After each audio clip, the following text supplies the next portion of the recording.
भगवान भोले बाबा ने बताया, घर में कुत्ता पालने से स्वर्ग मिलता है या फिर नर्क मिलता है। मित्रों, एक समय की बात है। भगवान भोले बाबा और माता पार्वती कैलाश पर्वत पर एक ही साथ में बैठकर विश्राम कर रहे थे।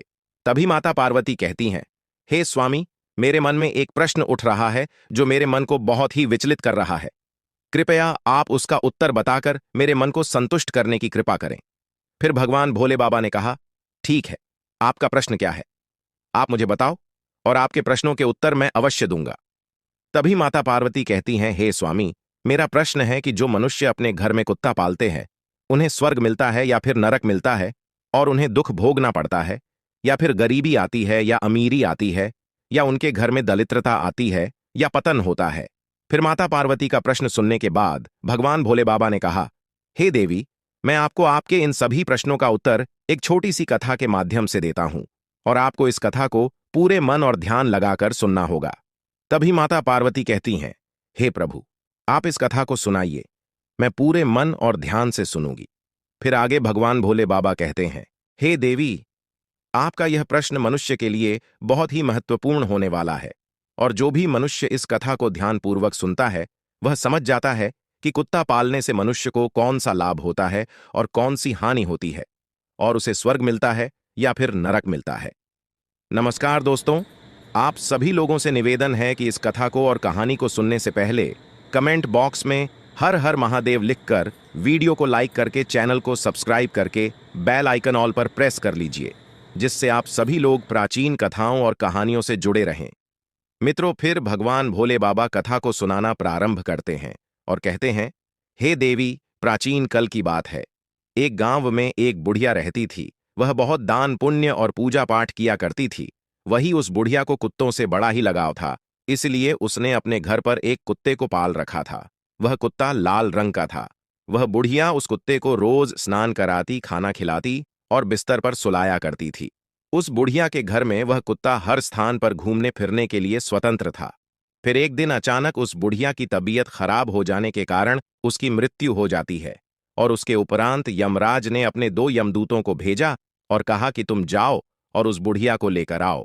फिर जैसे ही दोनों यमदूत यमराज की आदेश पाते हैं, वहां से सीधा मृत्यु लोक यानी कि पृथ्वी लोक पर पहुंच आते हैं। यमदूत उस बुढ़िया को लेने के लिए जैसे ही उसके घर प्रवेश करते हैं, वैसे ही उस बुढ़िया की आत्मा शरीर से निकलकर वहीं पर खड़ी हो जाती है। फिर दोनों यमदूत उस बुढ़िया को पढ़कर आकाश लोक से होते हुए सीधा यमपुरी के लिए चल देते हैं। फिर थोड़ी दूर चलने के बाद रास्ते में एक बहुत ही गहरी नदी दिखाई देती है। वहां पर पहुंचकर यमदूत उस बुढ़िया से कहने लगे, क्या तुमने कभी अपने जीवन में गाय का दान किया है? क्योंकि हमें यहां से आगे जाने के लिए इस नदी को पार करना पड़ेगा, और इस नदी को पार वही कर सकता है जो अपने जीवन काल में गाय का दान किया होगा। मित्रों, फिर आगे भगवान भोले बाबा माता पार्वती से कहते हैं, हे देवी, यमदूतों की बातों को सुनकर कि वह बुढ़िया सच्चे मन से गाय का ध्यान करने लगी, क्योंकि उसने गाय का दान किया था। और फिर अचानक वहां पर एक गाय प्रकट हो गई, जिसकी पूंछ पकड़कर वह बुढ़िया उस नदी को पार कर लेती है। फिर वह बुढ़िया यमदूतों के साथ आगे की ओर चलती है। फिर थोड़ी दूर चलने के बाद एक कौवा उस बुढ़िया के सिर पर अपनी चोंच से प्रहार करने लगा। यह देखकर यमदूत ने बुढ़िया से पूछा, हे बुढ़िया, क्या तुमने कभी अपने जीवन में किसी साधु संत की सेवा की है? फिर बुढ़िया ने कहा, हमने जीवन भर साधु संतों का सम्मान किया है और उनका आदर सत्कार किया है। यमदूत की बात सुनकर बुढ़िया ने सच्चे मन से साधु संतों को याद किया। इसके बाद कौवा उस बुढ़िया को चोंच मारना बंद कर दिया और वहां से चला गया। फिर थोड़ी दूर चलने के बाद रास्ते में बहुत सारे काले कुत्ते आ जाते हैं, जो उस बुढ़िया का रास्ता रोक लेते हैं। तब यमदूत कहने लगे, हे बुढ़िया, यदि तुमने अपने जीवन में कुत्तों को भोजन खिलाया है, तभी यह कुत्ते तुम्हें आगे जाने के लिए रास्ता नहीं रोकेंगे। यमदूतों की बातों को सुनकर बुढ़िया अपने सच्चे मन से कुत्तों का आवाहन करने लगती है। तभी वो सारे कुत्ते अपना रास्ता बदलकर आगे निकल जाते हैं, और फिर बुढ़िया और यमदूत आगे की ओर चल दिए। थोड़ी दूर चलने के बाद बुढ़िया के पैरों में कांटे चुभने लगे। तभी यमदूत ने बुढ़िया से कहा, बुढ़िया, क्या तुमने कभी अपने जीवन में किसी को जूते चप्पल दान किया है? मित्रों, उस बुढ़िया ने अपने जीवन में कई बार जूते चप्पल दान किए थे। यमदूत की बात सुनकर बुढ़िया ने जूते चप्पलों का आह्वान किया। देखते ही देखते बुढ़िया के पैरों में चप्पलें आ गईं। फिर बुढ़िया और यमदूत आगे की ओर चल दिए। फिर आगे भगवान भोले बाबा माता पार्वती से कहते हैं, हे देवी। फिर यमदूत उस बुढ़िया को यमराज के पास लेकर गए। फिर यमराज अपने चित्रगुप्त से कहते हैं, हे चित्रगुप्त, जरा देखिए तो इस बुढ़िया ने अपने जीवन काल में कौन सा कर्म किया है। तभी चित्रगुप्त अपनी मोटी सी किताब को खोलकर उस बुढ़िया का लेखा जोखा देखते हैं कि वह अपने जीवन काल में कितने अच्छे कर्म की है और कितने बुरे कार्य की है। देखने के बाद चित्रगुप्त कहते हैं, हे धर्मराज, इस बुढ़िया ने अपने पूरे जीवन में बहुत ही दान पुण्य किया है, भगवान का भजन भी किया है, मगर इसने एक सबसे बड़ी गलती की है जिसकी वजह से इसे इसके पुण्य का फल नहीं मिल सका है और यह स्वर्ग में नहीं जा सकती। तब वह बुढ़िया बोलती है कि हे धर्मराज, मैंने ऐसा कौन सा काम किया है, मेरी पूजा पाठ और दान पुण्य में ऐसी क्या कमी रह गई है जिसकी वजह से मुझे स्वर्ग में स्थान नहीं मिलेगा। फिर यमराज कहने लगे, बुढ़िया देखो, तुम्हारी एक गलती की वजह से तुम्हारे सारे पूर्वजों की आत्मा आज भी भटक रही है और तुम्हें भी भटकना होगा, क्योंकि तुमने अपने घर के अंदर कुत्ते को पाला था और वह तुम्हारे सारे घर के अंदर घूमा करता था। इसके प्रभाव की वजह से तुम्हारे सारे दान पुण्य का फल नष्ट हो गया है, क्योंकि जिस घर में कुत्ता पाला जाता है उसके यहां पर देवता भोजन ग्रहण नहीं करते हैं। यदि कुत्ता घर में हो और किसी की मृत्यु हो जाए तो देवताओं तक पहुंचने वाली वस्तुएं भी देवता स्वीकार नहीं करते। कुत्ते के छू जाने पर ब्राह्मणों के यज्ञ पवित्र भी खंडित हो जाते हैं, अर्थात धर्म अनुसार कुत्ता पालने वालों के यहां ब्राह्मण भी नहीं आते। वही कुत्ते की दृष्टि जिस भोजन पर पड़ जाती है तो वह भोजन भी खाने के योग्य नहीं रहता है। वही कुत्ता यदि किसी को सूंघ लेता है तो सूंघने मात्र से इंसान अपवित्र हो जाता है। इन्हीं कर्मों से कुत्ते को कभी भी घर के अंदर पालना नहीं चाहिए। मित्रों, फिर भगवान भोले बाबा माता पार्वती से कहते हैं, हे देवी, यदि कोई मनुष्य कुत्ते को पालता है तो उसे घर के अंदर नहीं प्रवेश करने देना चाहिए, क्योंकि यदि कुत्ता घर के अंदर प्रवेश करता है तो मां लक्ष्मी रूठ जाती हैं और उसके घर में सदैव दरिद्रता बनी रहती है। फिर आगे भगवान भोले बाबा कहते हैं, हे देवी, अब मैं तुम्हें एक छोटा सा संवाद सुनाऊंगा जिससे कुत्ते के साथ व्यवहार करने के कारण युधिष्ठिर को भी स्वर्ग के बाहर ही रोक दिया गया। जब जब युधिष्ठिर ने भगवान नारायण से पूछा कि मेरे साथ यहां तक आने वाले इस कुत्ते को मैं अपने साथ स्वर्ग क्यों नहीं ले जा सकता, तब भगवान नारायण ने कहा, धर्मराज, कुत्ता पालने वाले के लिए स्वर्ग में स्थान नहीं है। ऐसे मनुष्यों का स्वर्ग में प्रवेश वर्जित है, क्योंकि कुत्ते से पलित घर के किए गए यज्ञ और पुण्य कर्म फल में क्रोधवश नाम राक्षस का हरण कर लेता है, और तो और उस घर के सदस्य कोई दान पुण्य हवन इत्यादि जो भी पुण्य का फल इकट्ठा करते हैं, वह सब घर में कुत्ते के पालने से या कुत्ते की दृष्टि मात्र पड़ने से वह सारा फल निष्फल हो जाता है। इसलिए कुत्ते को घर में पालना पूरी तरह से वर्जित है। फिर भगवान भोले बाबा कहते हैं, हे देवी, कुत्ते का संरक्षण होना चाहिए, उसे भोजन भी खिलाना चाहिए। घर की रोज एक रोटी पर कुत्ते का अधिकार होता है। वही कुत्ते को कभी भी प्रताड़ित नहीं करना चाहिए और द्वार से ही इनकी सेवा करनी चाहिए। घर के अंदर नहीं बल्कि घर के बाहर कुत्ते की सेवा करनी चाहिए। घर के अंदर केवल अतिथि और गाय को रखना चाहिए और उनकी सेवा करनी चाहिए। घर के बाहर हमेशा कुत्ता, कौवा आदि जीव जंतु को भोजन कराना चाहिए, जो अत्यंत ही फलदायी होता है। मित्रों, फिर आगे भगवान भोले बाबा माता पार्वती से कहते हैं, हे देवी, मृत्युलोक पर अक्सर देखने को मिलता है। इस कलयुग में मनुष्य इतना मूर्ख हो गया है कि गाय और बूढ़े माता पिता को लोग घर से बाहर निकाल देते हैं और कुत्ते को घर के अंदर पालते हैं और उसे थाली में भोजन देते हैं और घर के अंदर बिस्तर पर भी सुला लेते हैं तथा पूरे घर के अंदर उसे आजादी दे देती हूं और वह पूरे घर में घूम घूम कर नकारात्मक ऊर्जा फैला देती है, जिससे घर में दरिद्रता आ जाती है।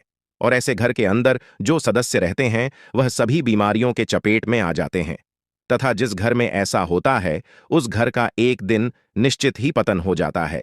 इसलिए यदि स्वर्ग में जाना है, सुख को भोगना है, घर में सुख समृद्धि लानी है और जीवन का पतन होने से बचना है, तो गाय और बूढ़े माता पिता को घर के अंदर रखिए, कुत्ते को बाहर रखिए, क्योंकि कुत्ते को घर के बिस्तर या गलीचा आदि पर सुलाने से घर का पतन हो जाता है।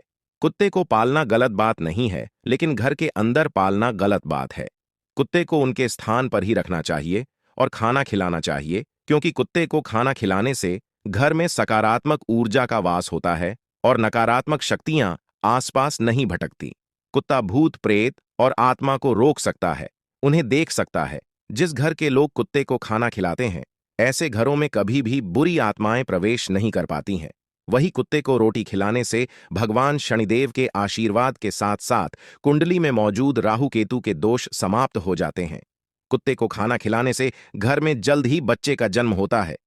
आमिक दुर्घटना का डर भी खत्म हो जाता है, क्योंकि कुत्ते को पहले से ही दुर्घटना का आभास हो जाता है। इसलिए कुत्ते को कभी पालना हो तो घर के अंदर नहीं, घर के बाहर किसी एक स्थान पर ही पालना चाहिए, क्योंकि कुत्ते को घर के बाहर से पालने और खाना खिलाने से हमेशा घर की उन्नति होती है। यह बात सुनकर बुढ़िया आश्चर्यचकित हो जाती है और यमराज से कहने लगती है, हे यमराज, आप मुझे केवल 7 दिन का समय दे दीजिए और मुझे वापस धरती लोक पर भेज दीजिए। इसके बाद मैं इन 7 दिनों के अंदर कुत्ते को बाहर के नियम स्थान पर रखूंगी और पुनः पूजा पाठ करूंगी, दान पुण्य करूंगी, भगवान का सुमर करूंगी। मित्रों, फिर आगे भगवान भोले बाबा ने कहा, हे देवी, उस बुढ़िया की बात सुनकर के यमराज उस बुढ़िया को वापस पृथ्वी लोक पर भेज देते हैं। फिर जब वह बुढ़िया धरती लोक पर आ जाती है और जब गांव के लोग उस बुढ़िया को देखते हैं तो वह सब भयभीत हो जाते और उससे डरकर उस स्थान से वह सभी लोग चारों तरफ भागने लगते हैं और कहने लगते हैं, यह तो भूतनी बन गई, भागो यहां से। फिर जब वह बुढ़िया अपने बेटे और बहू के पास जाती है तो वह भी उससे डर जाते हैं और अपने दरवाजे और खिड़कियां बंद कर लेते हैं। उसके बाद वह बुढ़िया अपने बेटे और बहू को बताती है कि मुझे यमराज ने 7 दिन का समय दिया है, क्योंकि मेरी पूजा में कोई कमी रह गई थी, जिसको मैं पूरा करने के लिए आई हूं। तुम्हें मुझसे डरने की कोई जरूरत नहीं है। अभी तक मैं अपने घर के अंदर कुत्ता पालती थी। यह बात मुझे पता नहीं थी कि घर के अंदर कुत्ता नहीं पालना चाहिए और घर के अंदर कुत्ता पालने से कभी भी स्वर्ग में स्थान नहीं मिलता है और जो भी पूजा पाठ दान पुण्य फल होता है वह सब निष्फल हो जाता है। इसलिए मैं घर के अंदर से इस कुत्ते को निकालकर बाहर करने आई हूं। अब मैं इस कुत्ते को घर के बाहर एक नीत स्थान पर रखूंगी और इसको खाना खिलाऊंगी और दान पुण्य करूंगी, भगवान की पूजा पाठ करूंगी, हवन यज्ञ करूंगी। तभी मुझे मेरे किए गए दान पुण्य का फल प्राप्त होगा और मुझे स्वर्ग में स्थान मिलेगा। फिर उस बुढ़िया की बात सुन करके उसके बेटे और बहू बात को मान लेते हैं और उस घर में रहने की अनुमति दे देते हैं। साथ ही पूजा पाठ करने के लिए सारी सामग्री भी लाकर दे देते हैं। घर में आने के बाद वह बुढ़िया उस कुत्ते को घर से बाहर निकाल देती है और एक नीत स्थान पर रख करके उस भोजन खिलाती है। धीरे धीरे बुढ़िया भगवान का नाम स्मरण करती है, भगवान का भजन कीर्तन करती है, भगवान को भोग लगाती है, दान पुण्य करती है, हवन यज्ञ आदि करती है और गाय को भोजन कराती है। फिर 7 दिन बाद यमराज उस बुढ़िया से प्रसन्न होकर उसे स्वर्ग में लाने के लिए अपना दिव्य विमान धरती लोक पर भेज देते हैं। उस दिव्य विमान को देखकर सभी लोग आश्चर्यचकित हो जाते हैं। फिर जब गांव के लोग स्वर्ग से आए हुए उस दिव्य विमान को देखते हैं तो वे मन ही मन में सोचने लगते हैं कि यह बुढ़िया अब स्वर्ग जा रही है, तो हम सब भी इस दिव्य विमान में बैठ जाएं, जिससे हमें भी स्वर्ग में स्थान मिल जाएगा। फिर आगे भगवान भोले बाबा कहते हैं, हे देवी, जब उस गांव के लोग स्वर्ग से आए उस दिव्य विमान में बैठने का प्रयास किया तो वह बुढ़िया सभी लोगों से कहती है कि तुम लोगों ने धर्मराज की कथा नहीं सुनी, जिसके कारण तुम मेरे साथ नहीं जा सकते। तुमने दान पुण्य नहीं किया, अपने बूढ़े माता पिता की सेवा नहीं की है, भूखों को भोजन नहीं करा, यज्ञ हवन आदि पुण्य कार्य नहीं किए हैं। इसी कारण से तुम लोग मेरे साथ स्वर्ग लोक नहीं जा सकते हो। मेरे साथ केवल मेरी पड़ोसन जा सकती है, क्योंकि उसने 7 दिन तक मेरे साथ बैठकर भगवान की कथा सुनी है, पूजा पाठ किया है, दान पुण्य किया है और सच्चे मन से ईश्वर का ध्यान भी किया है। उस बुढ़िया की बात सुनकर कर गांव के लोग कहने लगे कि हमारा आपसे निवेदन है कि हमें भी ईश्वर की महिमा सुनाओ, जिससे हमारा भी कल्याण हो जाए। फिर गांव वालों की बात सुनकर कि बुढ़िया सभी को भगवान की महिमा सुनाने लगती है। इसके बाद गांव के जो लोग भगवान की महिमा सुनते हैं वे सभी लोग उस दिव्य विमान में बैठकर स्वर्गलोक में पहुंच जाते हैं। स्वर्गलोक में सभी लोगों को देखकर यमराज कहते हैं, मैंने तो सिर्फ इस बुढ़िया के लिए यह दिव्य विमान भेजा था, परंतु तुम सब लोग कैसे आ गई? तब वह बुढ़िया यमराज से कहती है, हे धर्मराज, मैंने अपने पूरे जीवन में जितना भी पुण्य कमाया है उसका आधा पुण्य इन सभी को दे दिया, मगर इन्हें स्वर्ग में ही रहने दो। फिर बुढ़िया की बात को सुनकर के यमराज सभी लोगों को स्वर्ग में रहने का स्थान दे देते हैं। फिर आगे भगवान भोले बाबा माता पार्वती से कहते हैं, हे देवी, इसलिए कुत्ते को घर के अंदर नहीं पालना चाहिए। कुत्ता पालना है तो घर के बाहर ही पालना चाहिए। कुत्ते को अंदर पालने से स्वर्ग की प्राप्ति नहीं होती है तथा पूर्वजों की आत्मा को मोक्ष की प्राप्ति भी नहीं होती और ऐसा घर कभी भी उन्नति नहीं करता है। ऐसे घर से माता लक्ष्मी कोसों दूर चली जाती है और ऐसे घर का हमेशा पतन हो जाता है। वही घर के बाहर कुत्ते को खाना खिलाने से घर में सकारात्मक ऊर्जा का वास होता है, जिसकी वजह से माता लक्ष्मी की कृपा हमेशा बनी रहती है और इससे घर का हमेशा उद्धार होता है और घर के किसी भी सदस्य पर आई हुई विपदा टल जाती है। तो दोस्तों, आप लोगों को भी इस कथा के माध्यम से पता चल गया होगा कि कुत्ते को घर में पालना चाहिए या फिर नहीं। कुत्ते को हमेशा घर से बाहर उचित स्थान पर ही पालना चाहिए, जिससे हमेशा आपके घर में सुख समृद्धि बनी रहेगी, साथ ही स्वर्ग लोक की प्राप्ति होगी। मित्रों, इस प्रकार से भगवान भोले बाबा ने माता पार्वती को बताया है कि कुत्ते को घर के अंदर पालना चाहिए या बाहर पालना चाहिए। दोस्तों, अगर ये कथा आप लोगों को पसंद आई हो तो कमेंट बॉक्स में हर हर महादेव लिख करके वीडियो को लाइक करके चैनल को सब्सक्राइब करके बेल आइकन ऑल पर प्रेस कर लीजिए, जिससे आप सभी लोगों को प्राचीन कथाएं और कहानियां सबसे पहले प्राप्त हो सके। मित्रों, वीडियो को पूरा देखने के लिए आप सभी लोगों का धन्यवाद।